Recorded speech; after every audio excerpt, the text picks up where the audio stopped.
A paz do Senhor, queridos! Estamos iniciando mais uma videoaula subsídio de seu canal EBD Fácil e Motivadora. E na aula de hoje nós estaremos comentando a última lição deste trimestre, comentando a lição de número 13 das lições bíblicas jovens, que tem como título Tito, organizar a igreja em Creta e reprimir os falsos doutores. Nós estamos dando prosseguimento aos nossos estudos bíblicos deste trimestre, o qual estamos comentando o tema Sejam firmes, ensino sadio e caráter santo nas cartas pastorais. E na lição de hoje, lição de número 13, nós estaremos estudando o tema Tito, organizar a igreja em Creta e reprimir os falsos doutores. Texto principal. Tito, capítulo 1, versículo 4. A Tito, meu verdadeiro filho, segundo a fé comum, graça, misericórdia e paz, da parte de Deus Pai e da do Senhor Jesus Cristo, nosso Salvador. Resumo da lição. Paulo escreveu a Tito para orientá-lo acerca da organização da igreja e enfatizar a necessidade de refutar os falsos doutores. O texto bíblico encontra-se em Tito, capítulo 1, dos versículos 1 ao versículo de número 9. Então vamos iniciar o comentário da nossa lição 13. Tito, organizar a igreja em Creta e reprimir os falsos doutores. Nesta lição, nós estamos chegando ao fim do trimestre, como nós falamos, bem como ao fim desse estudo que nós fizemos ao longo deste trimestre, estudando as cartas pastorais, que abarcam a primeira carta de Paulo a Timóteo, a segunda e a carta a Tito. Observe que na carta a Tito existem algumas recomendações que nós já citamos e falamos na carta a Timóteo, principalmente na primeira carta, que tem uma semelhança, embora não tenha o tom tão pessoal como teve a primeira carta. Então, nesta lição, meu irmão, nós vamos estudar a carta a Tito. Quando nós vamos ler a carta a Tito, percebemos que esta carta ela tem um longo prefácio. O que é prefácio? É o início. É bem mais extenso do que o que Paulo escreveu, tanto na primeira carta a Timóteo quanto na segunda. Parece um pouco com a carta que Paulo escreve aos Romanos, porque é bem longo esse início, essa introdução que Paulo vai fazer quando está escrevendo ao jovem Tito. Paulo, nesta carta, expressa também, meu irmão, a sua esperança escatológica, já ali no início do capítulo 1. Ele mostra essa esperança da vida eterna que é prometida por Deus antes dos tempos dos séculos. Tema da sua pregação apostólica. Neste longo prefácio, ou longa introdução, Paulo fecha esse prefácio, identificando o destinatário da sua carta, ou seja, ele está direcionando a carta, enviando a carta para Tito. Por isso, o título desta carta é Tito, porque é uma carta que foi escrita para Tito. A carta ela tem um propósito. Como falei, ela é bastante similar à primeira carta que Paulo escreve a Timóteo, embora ela tenha um tom menos pessoal, porque a primeira carta de Paulo a Timóteo tem um caráter muito pessoal com relação ao trato que Paulo está tendo com Timóteo. Mas o que nós percebemos e sabemos com toda certeza é que ambas foram escritas por Paulo durante a viagem missionária que Paulo fez depois do seu primeiro aprisionamento em Roma.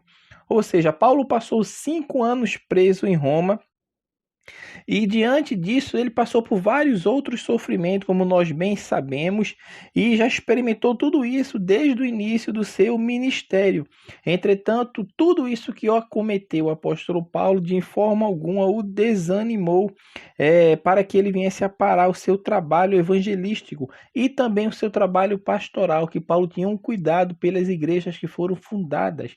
Não é à toa que ele envia Timóteo para Éfeso e Tito para Creta, conforme nós estudamos ao longo deste trimestre. Então, meus amados irmãos, Paulo vai e escreve a Tito com um objetivo, porque a carta tinha um propósito, e o propósito era orientar Tito e exortá-lo mais uma vez acerca da organização da igreja na ilha de Creta. Enfatizar a necessidade de refutar os falsos mestres e ensinar os crentes em Creta sobre o modelo ideal de vida cristã, que é isso que é o que está no título desta lição de número 13. Então, Paulo tem o objetivo também de estimular a Tito para que Tito fosse firme no exercício do seu ministério, defendendo o verdadeiro evangelho, construindo um ministério sólido e igrejas que fossem edificadas, tivessem fé mediante a exposição da sã doutrina. E Tito, quem era Tito? Então, a exemplo de Timóteo, meu irmão, Tito também era jovem e solteiro. Ele provavelmente fosse mais velho, pouca coisa a mais do que Timóteo. Tito, a gente vê que quando lemos o livro de Atos, que fala sobre as viagens missionárias de Paulo, nós não vemos o seu nome sendo citado. Mas Paulo, em uma referência a Tito, está bem clara na carta que Paulo escreve aos Gálatas.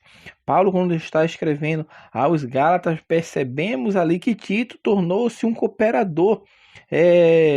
Antes mesmo de Timóteo ser incluído no rol de cooperadores e ajudadores de Paulo. Então, Tito teve o seu chamado antes de Timóteo. Nós não sabemos como se deu a conversão de Tito a Cristo, mas alguns sugerem e acreditam que aconteceu da mesma forma como aconteceu com Timóteo, através do ministério de Paulo, conforme aconteceu com Timóteo, do mesmo modo.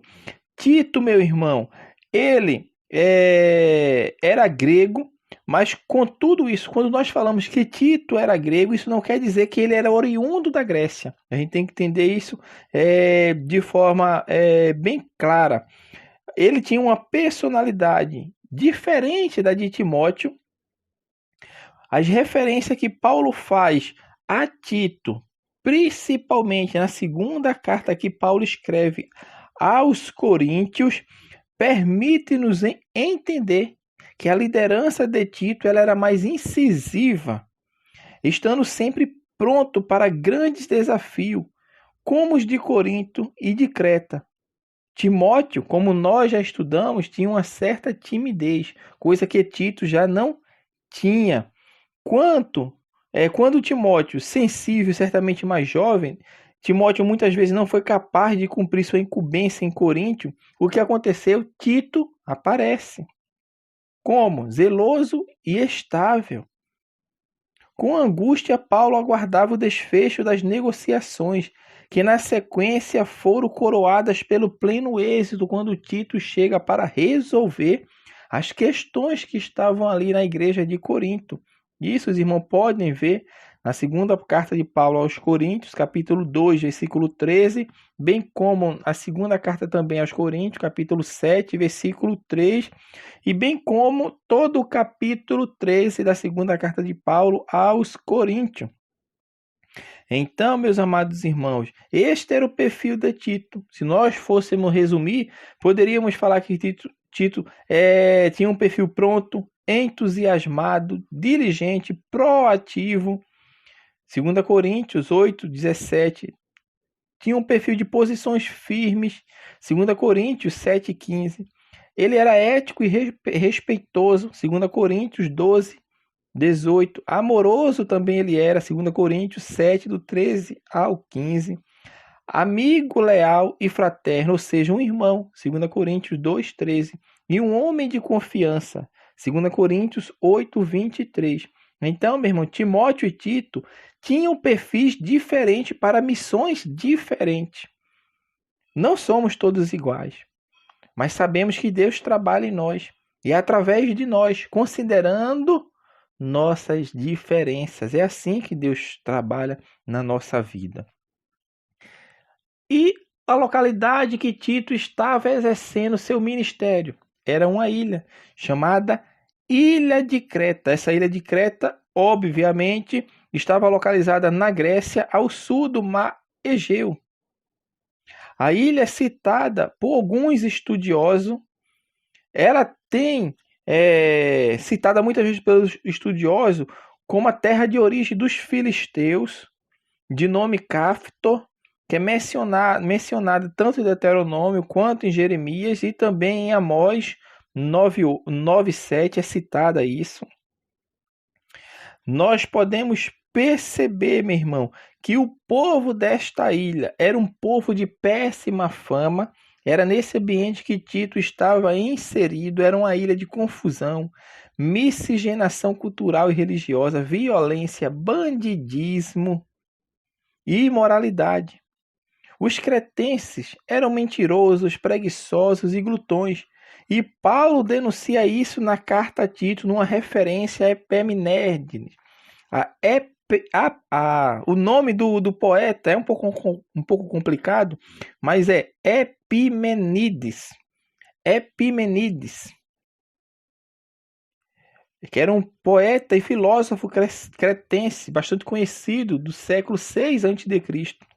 Por isso, quando Paulo escreve a Tito, capítulo 1, versículo 12, ele fala: um deles, seu próprio profeta, disse: os cretenses são sempre mentirosos, bestas ruins, ventres preguiçosos. Tem o teólogo Hans Burke,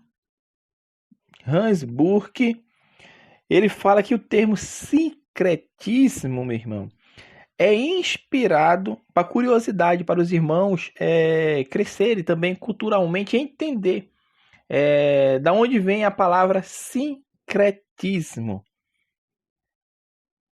É inspirado nessa ebulitiva característica dos cretenses. O prefixo grego sim, ele tem o sentido de em companhia de, junto com, como em sinergia, sincronia, sinfonia, etc. Então, o termo sincretismo era com todas as suas, era o fenômeno, no caso, que se dava quando os cretenses uniam-se, mesmo com todas as suas diferenças, para juntos defenderem-se de um inimigo comum. Ou, no sentido figurado, o sincretismo seria a própria presença numa mesma ilha de múltiplos cultos, religiões, filosofias e linhas de pensamento. É da palavra cretense que deriva o verbo cretizo, que no grego significa mentir. Cretizo é mentir.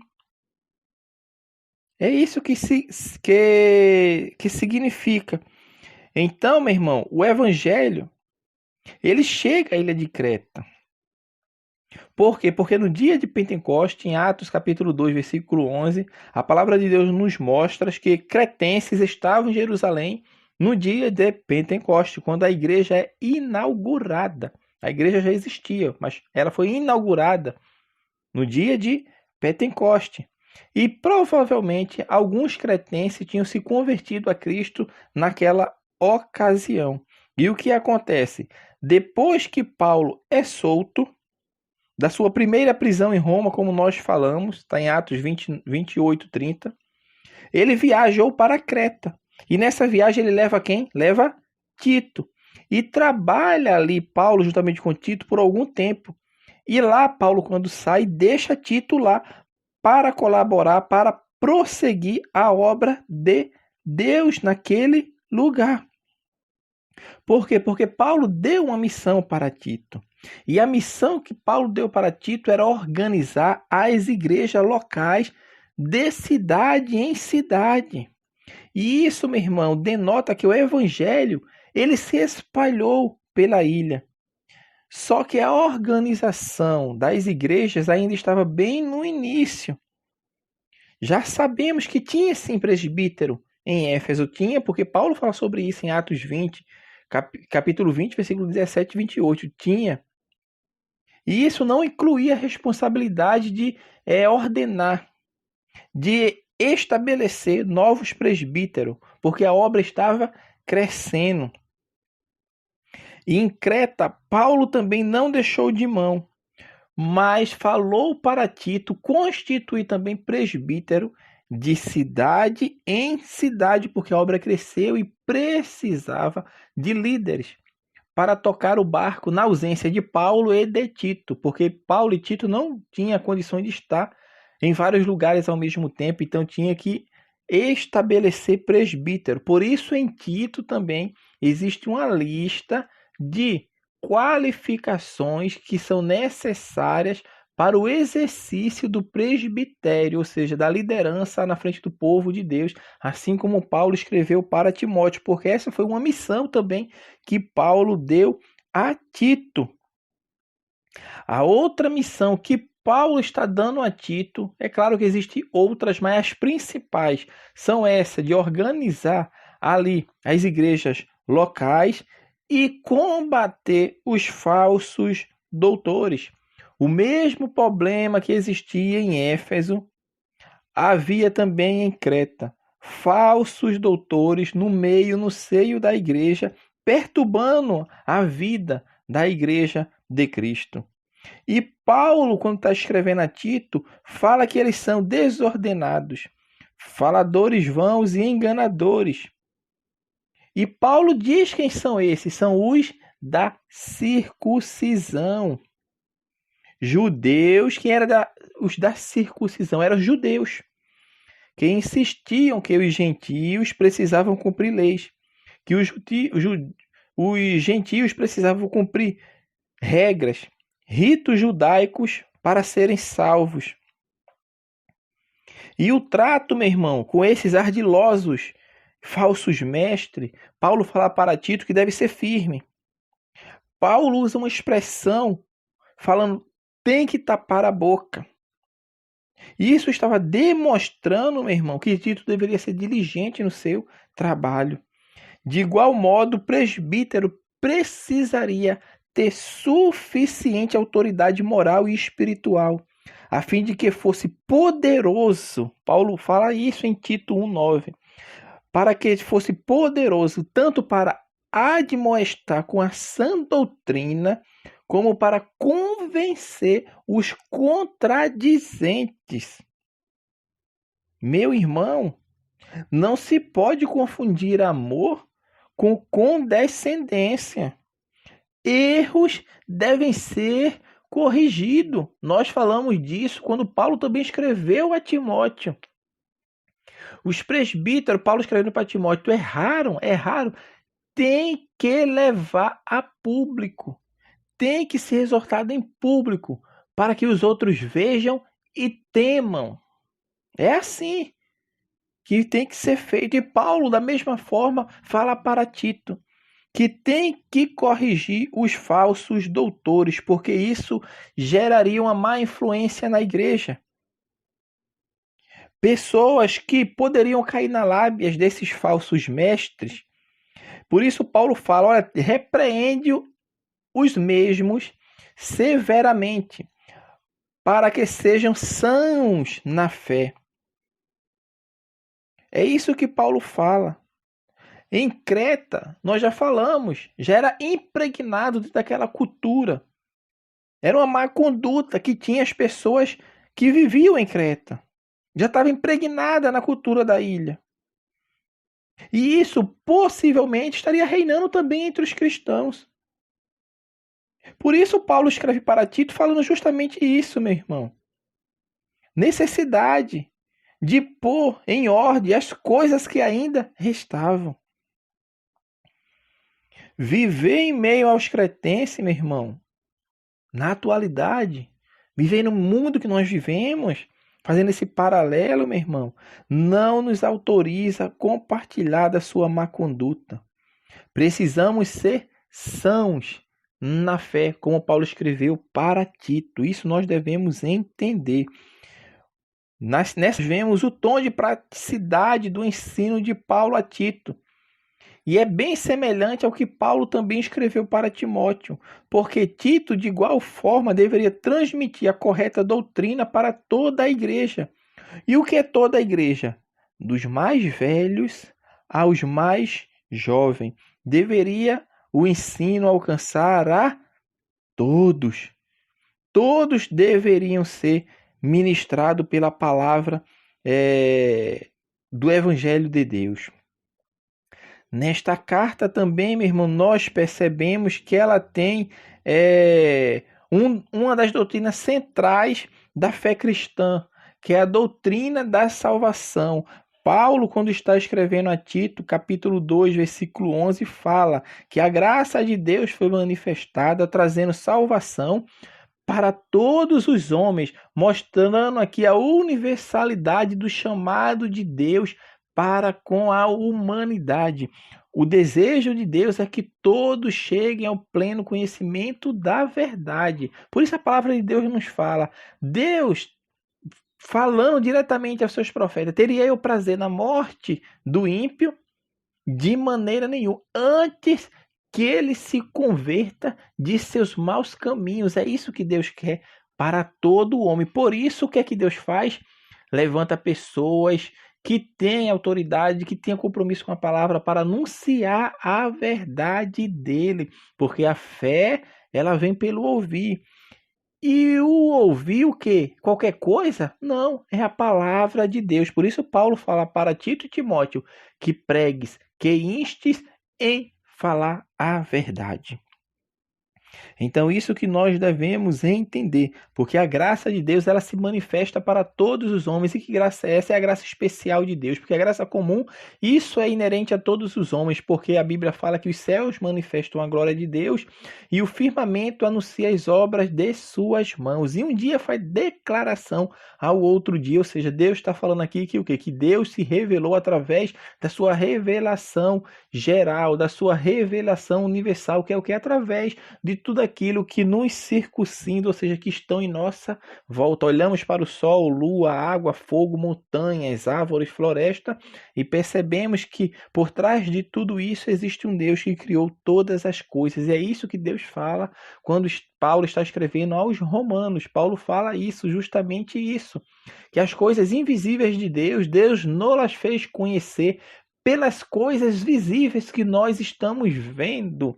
Então, meu irmão, a graça comum, ela é manifesta a todos os homens, mas a graça especial, ela vem e faz com que o homem entenda e compreenda o plano de salvação de Deus, que é o quê? Que Deus enviou seu Filho amado para morrer por todo aquele. Cristo morreu por todos, mas essa graça, esse poder do sangue de Cristo, ele é eficaz na vida daquele que responde afirmativamente ao chamado de Deus. Por isso a expiação ela é ilimitada. Ela foi feita para todos os homens, mas ela é eficaz para aqueles que se convertem, para aqueles que o aceitam pela fé.